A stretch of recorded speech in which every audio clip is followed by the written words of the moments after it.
Well, welcome everybody. This is From Bugs to Insights, the importance of logging errors in custom code. And we're here to discuss the hidden dangers of inadequate error and exception handling, really how silent failures or cryptic stack traces undermine your website's performance and user satisfaction. And for a lot of organizations, we're always prioritizing the next set of features over tackling tech debt or legacy issues. And there'll always be that balancing act, right, of growth versus maintenance. But how do we know when it's time to look at that backlog of bugs or even figure out what are our undiscovered tickets and issues that maybe are a problem, maybe a bigger problem than we thought? Well, it all starts with useful, comprehensive error logging. And this session is going to do some simple best practices for error handling when it comes to developing custom code, focusing in Drupal. So we're going to explore Drupal's logger and messenger service as key components to better understand the health of our websites. Some introductions. You, if you'd like to introduce yourself first. Yes, well, I am Ivania Castillo, a four-kitchen backend engineer with 3 years of experience in Drupal. I enjoy sharing my knowledge about Drupal with the community, and it is a pleasure to be here today. And I'm Jim Vomero. I'm an engineering manager at Four Kitchens, and I've been in Drupal's framework for almost 15 years now. I use it for all my nerdy hobbies, from building retro arcade cabinets to calculating homebrewing beer formulas to running summer camps that teach kids how to prepare for the zombie apocalypse. So I'm a Drupal evangelist through and through. If you have any questions after this presentation, please reach out. We're always excited to talk shop and keep this conversation going. So let's start by talking about the often forgotten art of exception handling. And chances are you might already be familiar with these practices. This is the probably most technical part of our presentation. So try, throw, and catch being something that's in every programming language. But when you see them in use, there's actually a lot more nuance than maybe your PHP book suggests. So what exactly are exceptions? There we go, making sure the slide's caught up. In short, they're a type of problem that's exceptional. And in the early days of computing, exceptions were created to solve big problems. Hardware getting stuck in an infinite loop, causing major disruptions to timeshare systems. And the spectrum of issues were vast. It could be a hard drive crashing, like a failure in that way, to something very innocent, pointing to an array element that's out of bounds. So exception handling was all about interrupting the flow of the program when a major issue cropped up. And it's about identifying the problem and assuring that somebody can address it, or maybe just at least acknowledging that the problem exists. You don't always have to deal with it. Sometimes failure is great, or at least loud failures are sometimes important. Admittedly, many of us operate at a higher level on the stack, far removed from low-level features. But this is still a very pertinent topic because our code seldom operates in isolation. And instead of dreading exceptions, we should start to embrace them and look at how we can leverage them to our advantage. Nowadays, we actually talk about error handling and exception handling interchangeably, but they are different things, even if the lines between them are softening. So errors typically denote a runtime issue that halts the program's execution. It's posing a significant challenge. You need to get a developer to fix it. Maybe a syntax error or a logical blunder would fall into this category.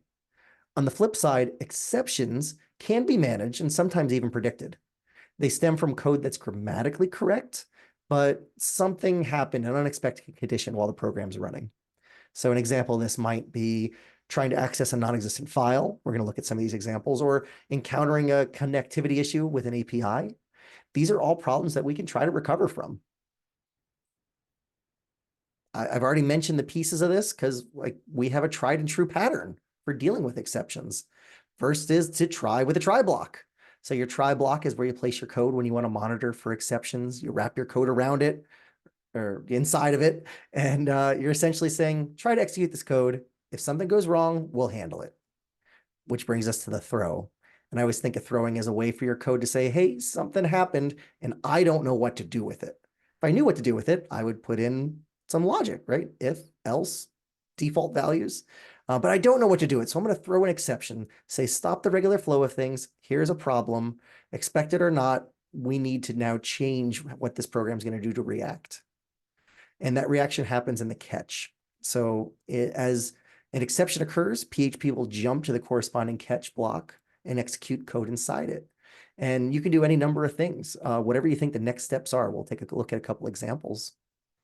And then finally, the finally block contains code that's always run, regardless if there was a problem or not.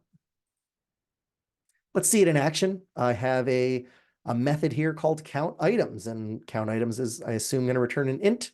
It looks like it's opening a file, items.txt, and a problem happened. In our try block, for whatever reason, we couldn't open this file. Maybe it's a permissions thing. Maybe there was a server migration or replication issue, or we're just the file literally doesn't exist. Either way, our program was thrown off, so now we throw new exception, and we've halted. We don't continue to run. Eventually, someone's going to deal with this exception, but I don't see it on the screen yet. So maybe the function that called count items will deal with it, or the function that called that one, or so on. It bubbles up the stack until somebody can deal with it. And that's where this catch part comes in. So you can, but you don't have to catch errors in the same block where you had your try. This is an opportunity to record the error in the logs, surface a message to your users, and maybe update your program so it can continue to run in a deprecated state. For example, I have this custom function on the screen, and it runs whenever a new user is added to Drupal, and there's an event subscriber that's going to reach out to the university's directory. And it's going to say, okay, creating a new user with this ID, can I have their contact information, job description, other personal information I'm going to fill out their Drupal profile with. Now let's assume our code is syntactically correct, but the API is down for some reason. In this case, I don't want to not create the user in Drupal. I just probably going to leave these fields blank and log the error. So I want to catch this exception, do whatever I need to it so I can move on with confidence. Speaking of exceptions, they are objects. Like any other object you work in, they can be extended. So you're going to see different types, and you're going to want to use the type that best describes your type of exception. You've seen these in the wild, a PDO exception, runtime exception, invalid argument exception. These are all common, and you might want to create your own. And the biggest reason is so that you can respond accordingly. If you create an exception that has meaning to you, then you know what to do with that information. So in this calculate payroll function, which I don't even have anything in the try, it could fail in multiple ways. It's going to take a bunch of fields, run some math, look at all your holdings and state tax and locality taxes.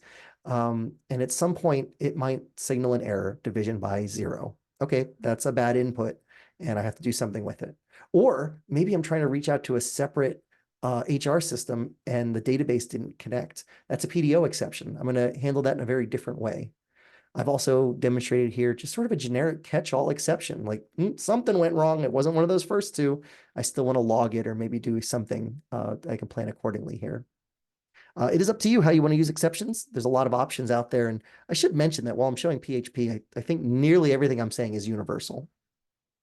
And then there's the finally block of the 4 pieces to show off the mechanics here. And with a finally, this is code that's always executed. It's usually for cleanup tasks like closing a file that was opened, unsetting variables, closing a database connection, usually to free up memory or to end a process. For this example, I have sort of a clumsy baker. And so we're trying to bake a cake. Any number of steps could happen, but I caught an error, mixed up baking soda and baking powder. Been there, done that. I can respond accordingly. Or oven broken exception, won't heat up, better call for repairs. Regardless, if my bake a cake function works or not, I got to clean up the mess at the end. And that's what our finally is for. I don't know if any of these slides were new content for the folks here today or watching in the future, but I think this topic is one we all need a regular refresher. The reason I propose this session is because I see a lack of error handling in the code that we're sharing in contrib spaces. But beyond the mechanics, there's actually a lot of best practices we should consider when implementing these try, throw, catch, finally type blocks. First, don't wrap large blocks of logic in a single try statement. I see this often. It's very difficult to figure out where and how things are failing if we're just using the try catch to suppress errors. And for many other reasons, it's just never a good idea to have real long methods.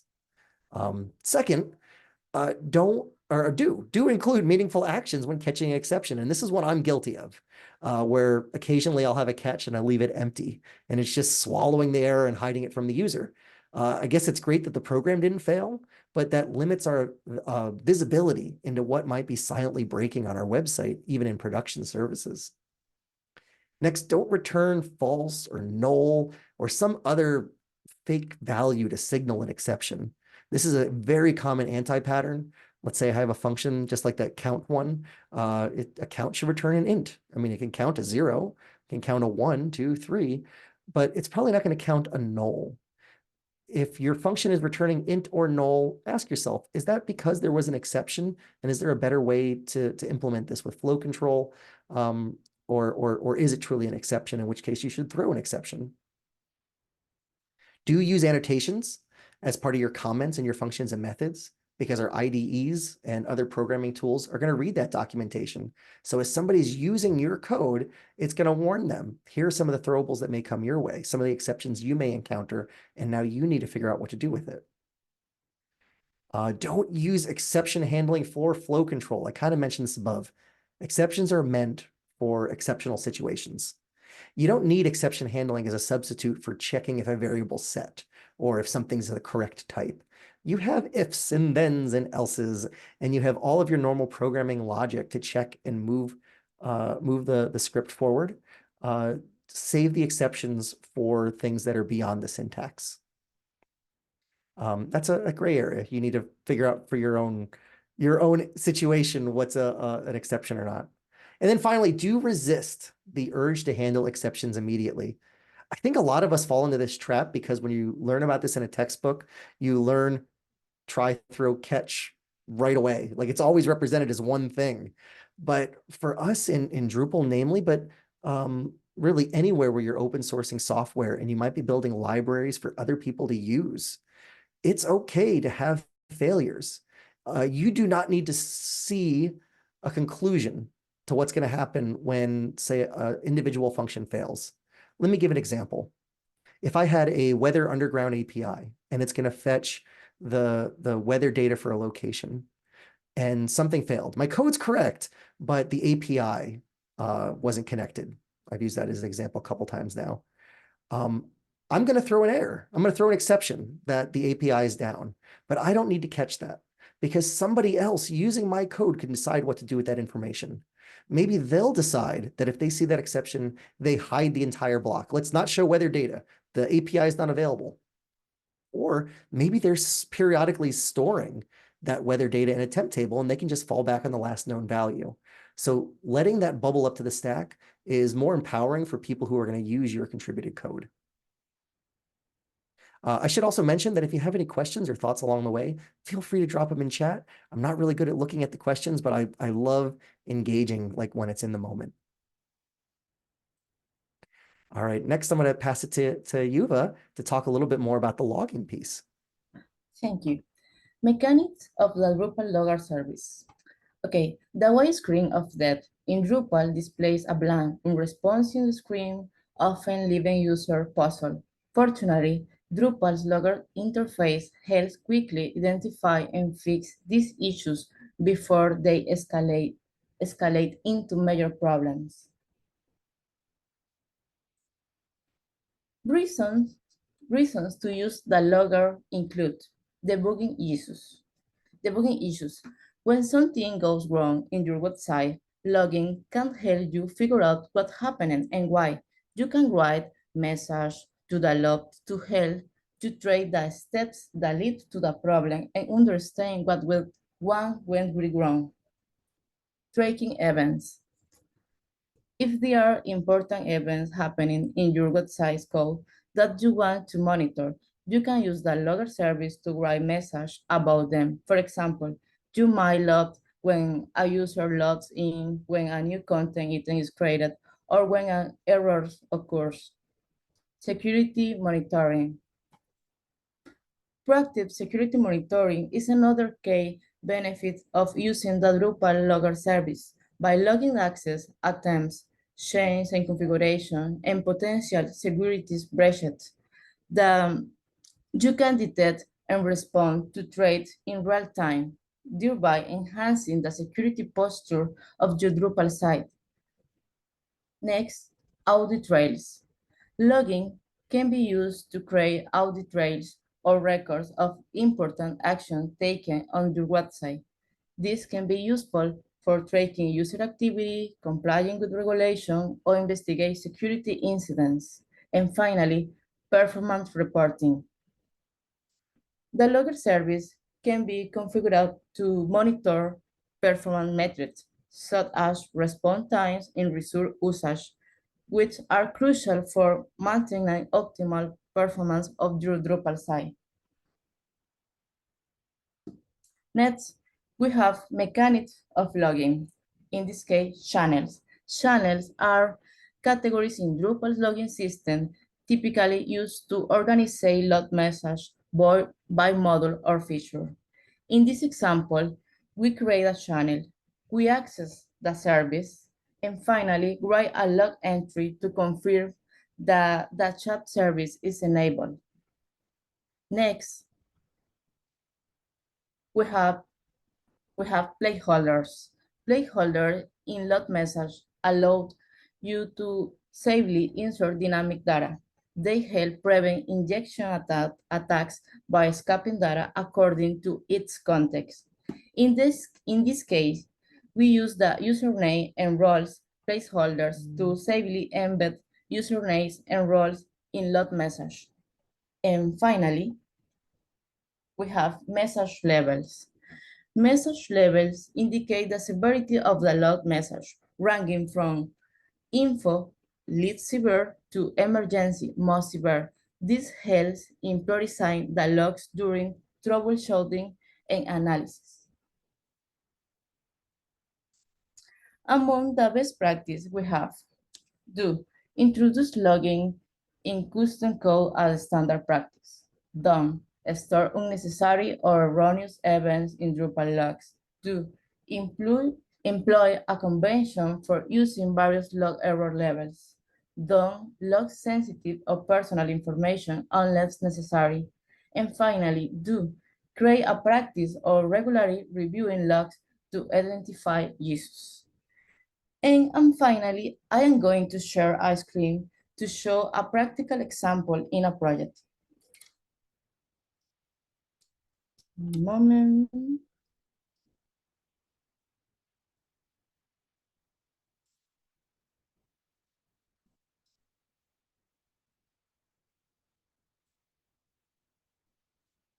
Well, in this example, we will look at how the logger service is used in a custom Drupal module named AFT users. This module adds special features to the website, and it used the logger to record errors that happen during its operations. Then, the first part is set up the logger service. Then, in the file called AT user service YAML, we define a specific logger service named logger channel AT users. This setup helps manage any logs related to the AT users modules. The second part is integration with the class. Then, in a file called AT user out decorator class, receive an instance of logger interface as one of its construction arguments. This allows the class to log events directly related to its operations. Finally, after this, we can now use the service in the functions of the class. For example, inside a function called authenticate, the logger records an error message if something goes wrong during the logging process. This is very important for finding out what the problem was and for keeping a secure record of what happened. Here, we can see the placeholders, email, and message, which, as we saw previously, are used to add the user email and the error message to the log in a safe way. And here we can see the use of the message labels. For example, in this case, we use the error method to indicate that a serious error has been registered. Now, we can see the registered errors in the size developed. For example, this is an error that we register from the custom AFT user module, thanks to logger service, and that we can now see on our site. So we here we can see that it comes from our module. And this part, we can see the error and the information that was sent, which was the username and the message. Well, thank you. That will be all for logged service. We are back with Jim.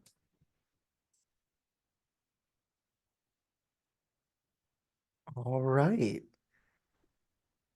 Let me know if I'm not sharing the right screen. It should talk about the messenger service, where logging is a behind the scenes diary of your website events. Messenger is far more public. It's a place to talk directly with your users.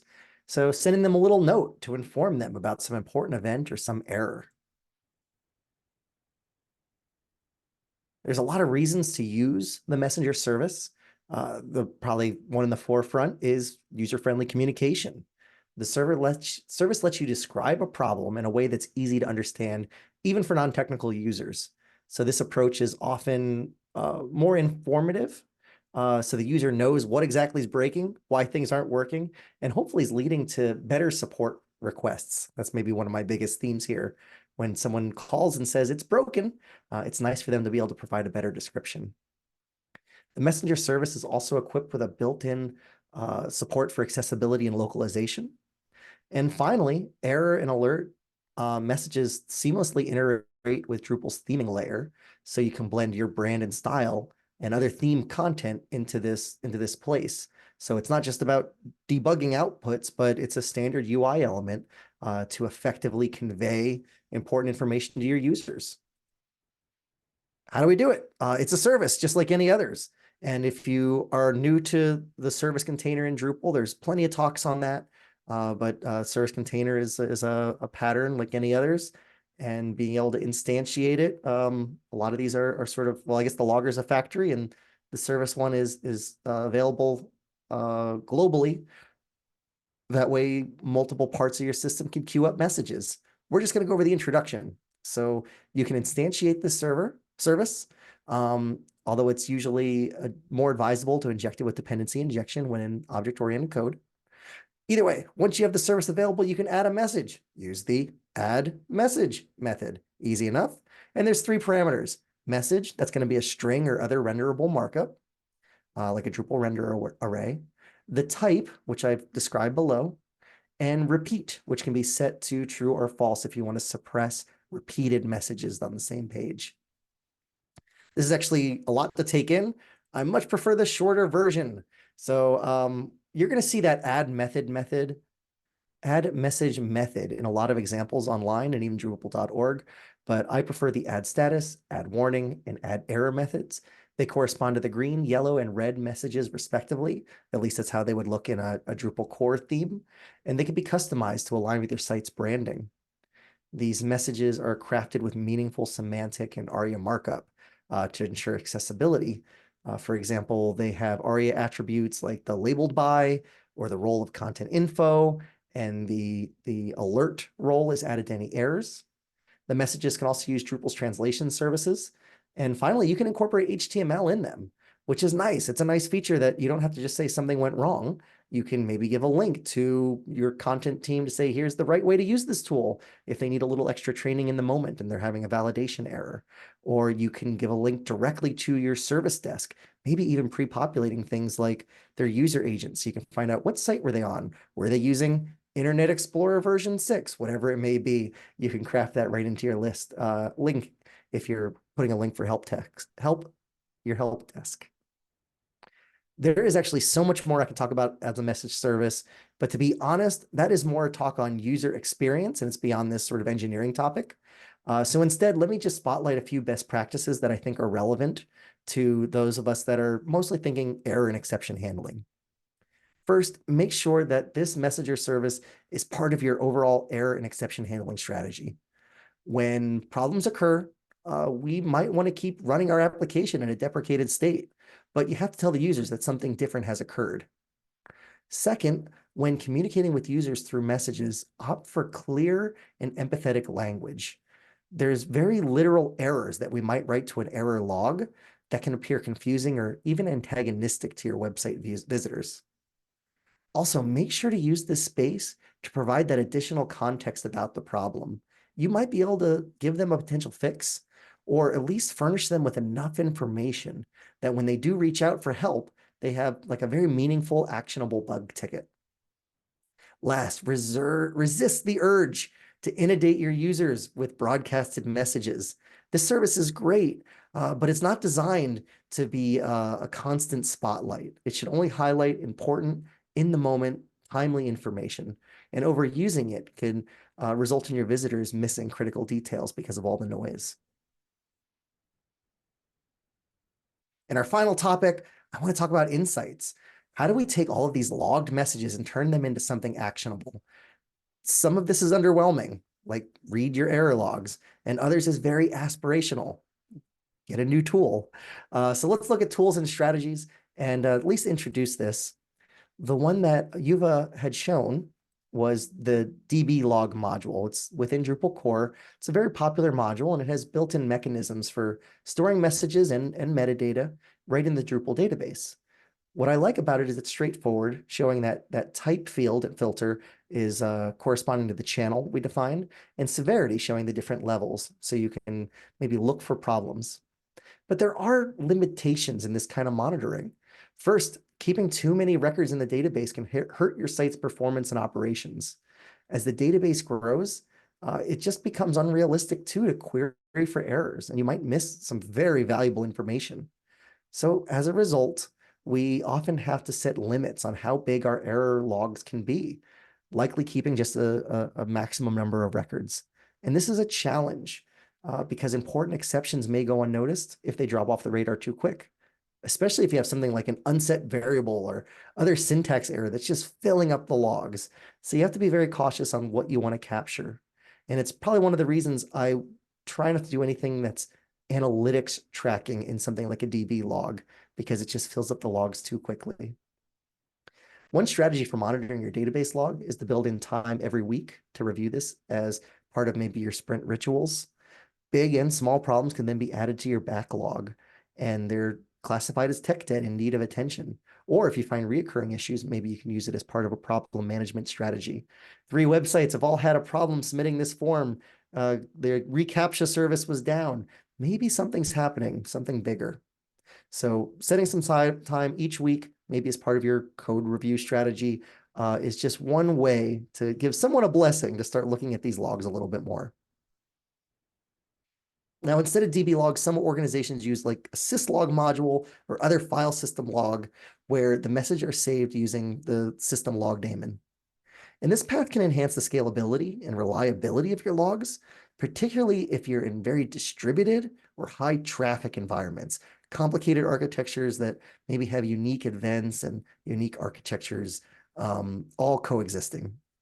Syslog servers are designed to handle large volumes of data efficiently. This is especially important for websites that need long-term storage of messages for compliance or regulatory reasons. That's something very big to consider as you get into intranet sites where users might be logged in and we need to track in an anonymous way event actions. Now, out of the box, this solution is quite limited. You have less control over the logging rules, including log rotation and retention, and even like the formatting of these messages. Files aren't always very accessible. You might have to SSH into the box or have some sort of rsync. And if it's behind a firewall, or if your server is actually multiple servers, you may not have an easy way of finding all of your log messages. So without the right processes and permissions and definitely training, errors can go unnoticed with a file system log. So let's talk aspirational. I thought about making this multiple slides, but then I realized I was just doing marketing for other people. So let me say there is a whole host of open source and paid solutions for storing logs. So cloud-based log management tools like AWS has CloudWatch, Google Cloud Logging, or even dedicated platforms like Splunk, Sumo Logic, and Graylog. These provide centralized logging, aggregation, and analysis. They also include great search tools and visualizations, and they can show you things like most frequent errors. And you can start to set alerts. Show me an alert when an error gets above a certain threshold, or there's a spike in a certain type of events, or maybe just anything that comes in as an emergency level severity gets automatically pushed out to the IT staff listserv. Additionally, a tool like this is a great place for members of all skill levels to participate in error log reveal and auditing. These tools are powerful, but simply turning them on is not going to make you automatically productive. Monitoring is a discipline and requires training and dedicated time from someone on your IT staff. So I encourage you to explore these tools because they're not just great for running one website, but maybe for everything your organization touches. And I'm sure they have a place somewhere in your team.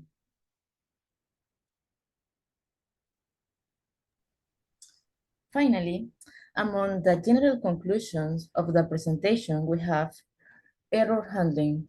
Handling errors well is important for making reliable software. Testing best practice can help improve how everyone writes code. Next, importance of logging.